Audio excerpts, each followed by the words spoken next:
Quanto le mancava il campionato italiano? Mi mancava il calcio in generale, al di là del campionato italiano, campionato estero. Sicuramente quando ogni tanto noi abbiamo bisogno di staccare la spina, anche perché chi vive il calcio in questa maniera, come lo faccio io, con grande passione, dando al calcio tantissime ore della giornata, ogni tanto ha anche bisogno un pochettino di sfiatare, di staccare, di recuperare e poi tuffarti di nuovo nella nuova esperienza. Ecco, adesso ho grande energia, sono molto carico e quindi diciamo che mi mancava il calcio in generale. Qual è il motivo più importante per cui ha scelto Napoli e il Napoli? Ho visto Napoli come una sfida vincente, ho visto Napoli come un'opportunità importante per me di vivere una città che è meravigliosa, di vivere comunque un tifoso passionale, un tifoso che vive per il calcio, un tifoso che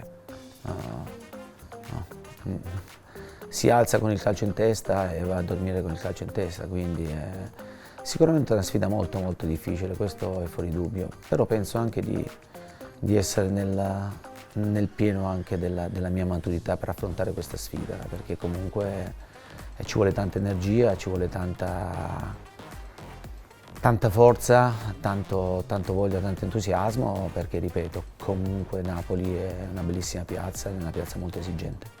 Lei è bravissimo nel riportare in alto squadre che hanno passato un periodo complicato. Sarà così anche per il Napoli? Io me lo auguro, sicuramente la mia storia dice questo, la mia storia dice sì, che sono arrivato sempre in situazioni in cui non ho mai trovato una macchina pronta su cui sedermi e gareggiare in prima fila. Sono sempre, ma lo dice la mia storia, sono dovuto salire sempre su macchine da resettare, da preparare bene, magari partire in quarta, quinta fila e poi cercare di migliorare, di sovvertire un po' i pronostici. Quando arriva in una nuova squadra, qual è l'aspetto determinante per riuscire a entrare subito nella testa dei giocatori, cosa nella quale lei è bravissimo? L'aspetto determinante è il noi, deve sparire l'io, deve sparire l'egoismo, dobbiamo parlare sempre noi. Col singolo non va da nessuna parte, quindi è la squadra che si mette al centro sempre del percorso, è la squadra che ti porta a vincere o a perdere. È inevitabile che dentro una squadra hai giocatori di talento dove devi essere bravo, esaltare il talento, ma sempre per il bene e per il rispetto della squadra. Quindi io penso che il noi deve essere alla base di tutto ed eliminare l'io ed eliminare i giocatori che pensano con l'io. Ecco, questo è fuori dubbio perché io purtroppo non ci vado d'accordo. Ecco. Amma fatica è diventato il suo motto, il suo messaggio per stimolare la squadra e i suoi nuovi giocatori a fare sempre di più. Ma diciamo che è un motto che io mi porto sempre dietro. Ricordo benissimo che i giornalisti inglesi alla mia prima conferenza al Chelsea non so quante volte contarono la parola al lavoro e lavorare, quindi loro rimasero sorpresi. Quindi non è che io ho detto qualcosa di diverso, sicuramente noi abbiamo da lavorare, io è l'unico modo che conosco che ti può portare ad arrivare al successo, solo attraverso il lavoro, quindi sarà un percorso da fare in cui dovremo essere bravi, dovremo essere disciplinati, dovremo credere in quello che stiamo facendo, non mollare nei momenti di difficoltà, sapendo che alla fine, ecco, di questo percorso possiamo poi essere migliori, sicuramente saremo migliori. Ecco. Andrea Agnelli alla Juventus, Steven Zang all'Inter, Aurelio De Laurentiis al Napoli. Sono i suoi ultimi 3 presidenti in Italia. È più facile scrivere nuove pagine vittoriose di successo quando ci si confronta con un presidente, una famiglia che sa come si vince, o è più difficile perché ci si deve confrontare contro squadre che quella storia l'hanno già scritta?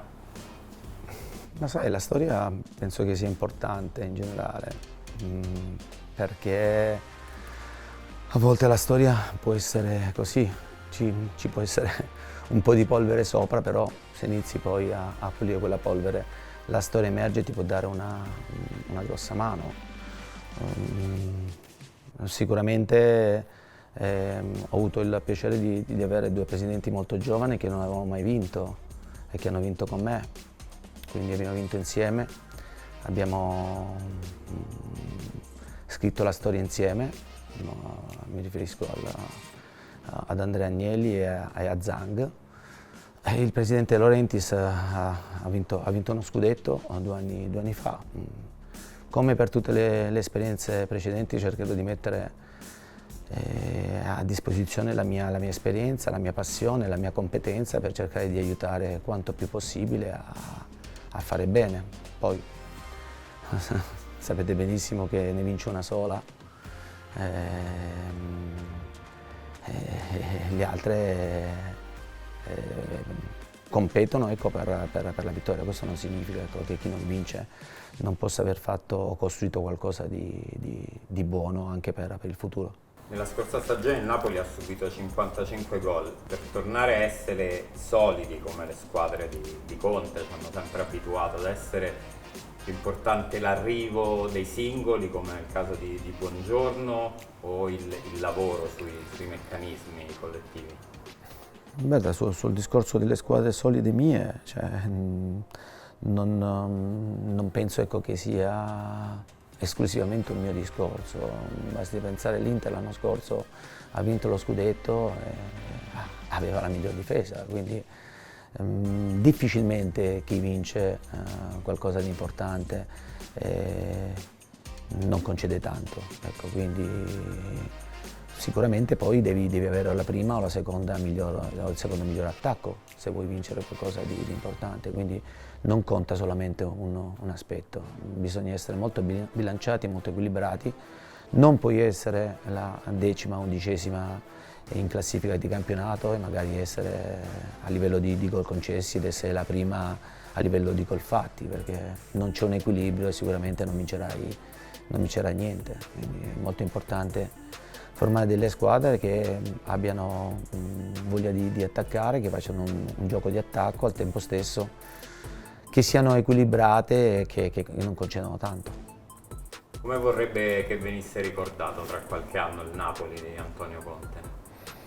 Ma guarda, l'importante è emozionare le persone, dando tutto, questa è la cosa più importante. Se dai tutto, alla fine la gente si ricorda di te per quello che hai fatto. Poi magari si può arrabbiare un domani perché cambi squadra e tutto, perché poi il tifoso è sempre un po' particolare, no? Però l'importante è che noi, quando nel nostro percorso, dobbiamo essere ricordati per aver dato veramente tutto per la maglia, per il club, e quindi questo dovrà accadere sicuramente. Si dice spesso che i cicli di Conte sono al massimo triennali, è giusto dirlo, e il Napoli possono essere il contesto giusto per un percorso più lungo? Questo non lo posso assolutamente dire, sicuramente sono tanti allenatori, no? che dicono che dopo 3 anni bisognerebbe cambiare tutti i calciatori o cambi l'allenatore, quindi allenatori che hanno fatto la storia, no, del calcio dicono questo. Detto questo, inizi un ciclo e speri che possa durare più a lungo possibile, anche perché comunque quando ci lavori e ci lavori bene lasci strutture importanti e quindi più riesci a stare, più riesci a prendere i benefici del lavoro fatto negli anni. Nel momento in cui lasci, sicuramente lasci una bella eredità agli altri. Ecco. Chi è secondo lei la favorita per lo scudetto?